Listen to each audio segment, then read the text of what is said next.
माओवाद प्रभावित बस्तर को केंद्र सरकार ने नक्सल मुक्त घोषित कर दिया है और अब छत्तीसगढ़ बस्तर नक्सल मुक्त LWE जिले की सूची से बाहर भी हो गया है। वहीं 80 के दशक में बस्तर जिला नक्सल प्रभावित हुआ करता था, लेकिन लगातार सुरक्षा बलों की पैठ से बस्तर के अंदरूनी इलाकों में फोर्स ने कब्जा जमा लिया है। यही कारण है कि अब केंद्र सरकार ने बस्तर को लेफ्ट विंग एक्टिविज्म से मुक्त घोषित कर दिया है, जिसके बाद दशकों से नक्सलियों का दंश झेल रहा बस्तर अब नक्सलवाद से मुक्त हो चुका है। वहीं बस्तर को केंद्र सरकार द्वारा LWE जिलों को मिलने वाली विशेष केंद्रीय मदद को भी सरकार ने बंद कर दिया और बस्तर के अंदरूनी इलाकों में सुरक्षा बलों के कैंप स्थापित होने से नक्सलियों की कमर टूट चुकी है। लगातार फोर्स के दबाव के चलते इलाके के सैकड़ों नक्सलियों ने मुख्यधारा में लौट आए हैं। बता दें कि बस्तर वो जिला हुआ करता था जहां से अबूझमाड़ और उड़ीसा की एक बड़ी लंबी सीमा लगती थी। यहाँ से दरभा, कोलेंग, तुलसी डोगरी, चांदा मेटा की पहाड़ियों पर 2 साल पहले तक फोर्स का पहुंचना मुश्किल माना जाता था और इसी दरभा घाटी में माओवादियों ने बड़ा हमला किया था।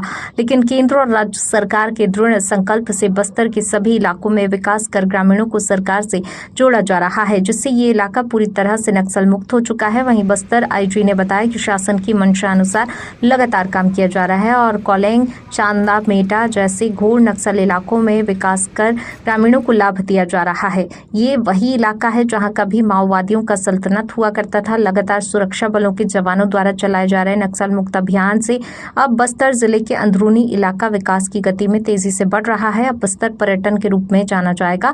साथ ही कहा कि बाकी अन्य जिलों को भी जल्द ही नक्सल मुक्त किया जाएगा। ब्यूरो चीफ अनिल राव की रिपोर्ट।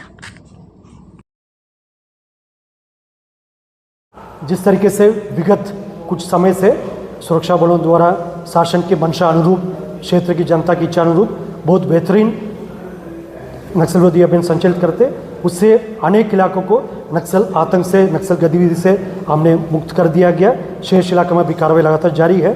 अनेक इलाका में, जैसा बस्तर जिला का बात करें तो उसमें तुलसी डोंगरी एरिया है, इस प्रकार अनेक इलाका में सुरक्षा कैंप स्थापित करने के पश्चात जो बेहतरीन नक्सल विरोधी अभियान संचालित करने के साथ साथ विकास कार्य को भी गति दी गई थी। उसी कारण से नक्सल गतिविधि काफ़ी हद तक इन इलाका में समाप्त हो चुकी है। जिस तरीके से उनका सपोर्ट सिस्टम, उनके कॉरिडोर बंद हो गए, उनके लॉजिस्टिक बेस समाप्त हो गए, जन समर्थन उनके बिल्कुल शून्य हो गए। इन सब परिस्थिति से हम पूरा अनुमान लगा सकता है और पूरा दावा भी कर सकता है आने वाला बहुत ही जल्दी, जैसा शासन ने घोषणा किया और क्षेत्र की जनता भी बार बार अपना इच्छा प्रकट कर रहा है, उसी हिसाब से नक्सल संगठन का, नक्सल कैडर्स का, नक्सल गतिविधि का पूर्ण रूप से समाप्त होगा।